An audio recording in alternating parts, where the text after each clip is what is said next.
Olá, turma de automação do 7, aqui é o professor Lucas. Estamos aqui com a disciplina de Introdução à Robótica e vamos continuar o nosso assunto, que é sensoriamento do nosso manipulador robótico. Só para a gente contextualizar, a gente já falou sobre sensoriamento das juntas, né? Então a gente entendeu os principais tipos de sensores que estão associados ao próprio movimento do manipulador robótico, de forma que possa facilitar o controle da sua velocidade e o controle da sua posição, né? Então a gente conheceu ali o LVDT, que é um sensor de deslocamento linear. Entendemos o funcionamento dele para conseguir aplicar ele num deslocamento rotativo, que é o resolver. Conhecemos o encoder, e o encoder a gente viu que dois tipos principais, o encoder incremental e o encoder absoluto. Entendemos a diferença entre eles. Hoje eu vou falar para vocês sobre sensoriamento externo. Então, os sensores que a gente vai tratar hoje, eles estão externos ao manipulador robótico. Eles não estão conectados em seu interior, tá? Basicamente, essa aula eu vou tentar ser mais breve possível, mas essa aula é uma revisão de certos conceitos que vocês viram em instrumentação, porque externamente ao manipulador robótico, quando a gente está falando de uma célula de trabalho, a gente pode ter uma infinidade de sensores conectados e passando informação do que está acontecendo nessa célula, porque esses sensores que são responsáveis por dar o feedback de como o trabalho está sendo realizado. Esse feedback é o que vai trazer o sinal para a gente trazer uma comparação com o nosso objetivo. Tá?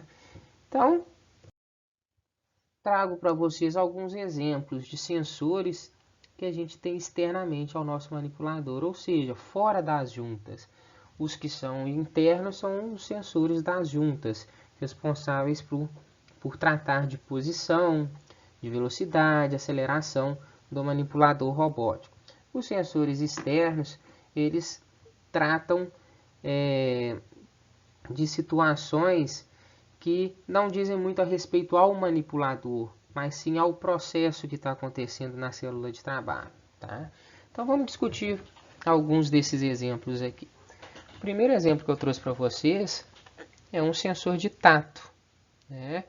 O sensor de tato ele pode ser aplicado no extremo da ferramenta de trabalho, né? No caso sendo uma garra, e esse sensor de tato ele detecta a pressão entre os dedos da garra. Tá? Esse sensor pode ser um sensor piezoelétrico, né? Para quem não recorda, o sensor piezoelétrico, quando recebe uma pressão, ele gera uma diferença de potencial elétrico, né? Ou seja, gera uma tensão elétrica. Então, quando gera essa tensão, a gente consegue determinar a pressão que existe entre esses dois dedos e determinar se isso foi, se a garra conseguiu prender o objeto que ela tinha como objetivo. Então, vocês percebam também que esse sensor de tato é o que a gente chama de sensor binário. Ou está preso ou não está preso, ou está seguro ou não está seguro. A gente não tem uma condição intermediária. Então, apesar da gente poder usar alguns artifícios que trazem um sinal analógico, como é o caso do piezoelétrico, como é o caso de um sensor capacitivo, a gente vai definir limites de operações. Tá? Então, um sensor de tato, basicamente, para trazer a informação se a garra conseguiu segurar o objeto que era o objetivo dela ou não. Tá? Outro tipo de sensor que é comum em células de trabalho é o sensor de proximidade. Então a gente consegue detectar a distância de um material. Né?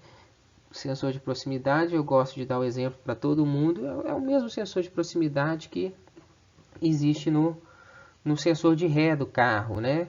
Então ali a gente tem um sensor ultrassônico, tá? É um ultrassom.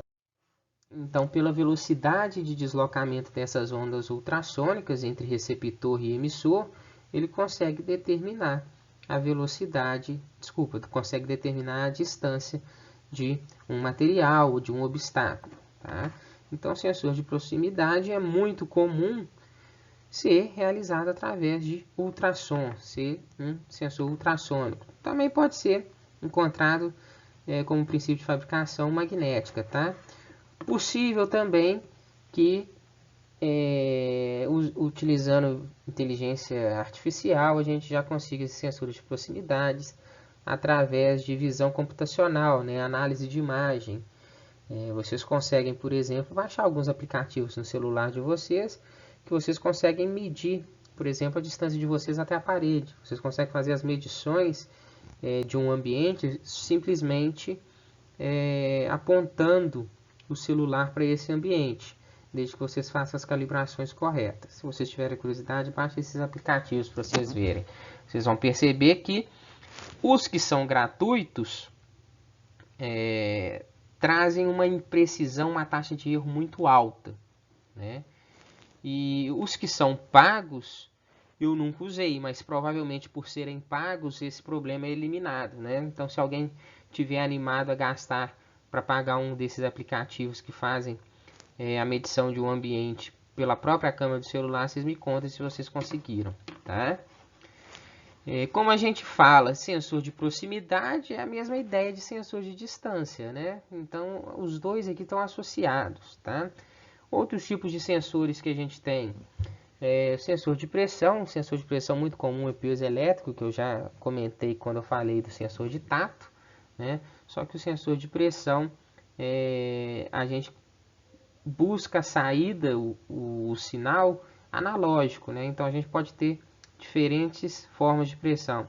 A gente pode estar falando de pressão dentro de um encanamento, pressão dentro de um tanque, ou simplesmente de um tapete de pressão que detecta a presença ou a ausência de uma pessoa em um recinto, né? Sensores de temperatura, que é o termômetro básico aí, é um sensor de temperatura. Sensores magnéticos, a gente tem sensor de pH. Então, dentro de um processo industrial, dentro de uma célula de trabalho, a gente vai ter uma infinidade de formas de sensoriamento, tá? Tudo isso daí interligado para conseguir trazer uma informação correta do que está acontecendo no processo, para que o controlador possa atuar nos pontos críticos e melhorar os pontos críticos. Perfeito? O último tópico aqui, o último ponto, fala de visão de máquina. Então, essa visão de máquina, ela traz informações com base no processamento computacional de imagens. Então, é o ambiente sendo filmado e essas imagens são analisadas por IA, né? Inteligência artificial. Então, essa inteligência artificial já consegue criar padrões de funcionamento de uma célula de trabalho e observar situações que estão ocorrendo fora da conformidade. Então, nesse último slide da aula aí, eu trago para vocês um esquemático de uma célula de trabalho, né? O operador se comunicando com o sistema de tomada de decisão, né? Ou seja CLP, seja microcontrolador, seja um sistema supervisório, mas ele se comunicando através de um sistema de comunicação. Então aqui percebam o nosso manipulador robótico, né? O nosso manipulador robótico possui um sistema de controle, a gente já falou desse sistema de controle, possui os sensores de juntas, que são os sensores responsáveis pelo posicionamento e velocidade, né? Esses sensores dão um feedback para o sistema de controle que vai atuar em cima dos motores, tá? E no manipulador a gente tem o órgão terminal, igual a gente já falou. O órgão terminal a gente vê praticamente como algo externo ao manipulador robótico, perfeito? Então o manipulador a gente considera ali as juntas e os elos, e o órgão terminal a gente tem que tratar de forma particular, né? Até porque a gente tem uma infinidade de órgãos terminais, a gente tem uma infinidade de ferramentas que podem ser alocadas ali no extremo do manipulador. Então, cada ferramenta vai trabalhar de uma forma diferente. Perceba que externo ao manipulador, os sensores que a gente falou por último agora, são os nossos sensores externos. São os sensores que estão ali no ambiente da célula de trabalho para entender como que aquele processo está funcionando e se aquele processo está funcionando de forma adequada. Perfeito? Então, toda a instrumentação que está fora do meu manipulador, ele é considerado sensor externo ao manipulador. Mas é importantíssimo para nossa célula de trabalho funcionar perfeitamente. E vocês percebam aqui, ó, o nosso sistema de tomada de decisão conversa tanto com o manipulador robótico quanto com os sensores, né? Então, o nosso CLP, o nosso sistema de tomada, o que controla tudo, o nosso cérebro, o Deus do nosso processo industrial, ele conversa com esses dois elementos, tanto com o manipulador quanto com os sensores externos, para conseguir justamente conciliar esse processo e ter o melhor resultado possível, otimizar o melhor resultado possível, eliminar falhas, de certa forma. Perfeito, turma? Então, a gente finaliza aqui o nosso assunto de sensores, né? Quando a gente está falando de manipuladores robóticos. Tá? A gente entendeu os sensores que estão intrínsecos a ele e fizemos uma breve revisão de alguns sensores que estão fora do manipulador, né? Com o objetivo de medir temperatura, pressão, sensores binários para identificar o toque da garra, por exemplo. Perfeito? Até a próxima aula.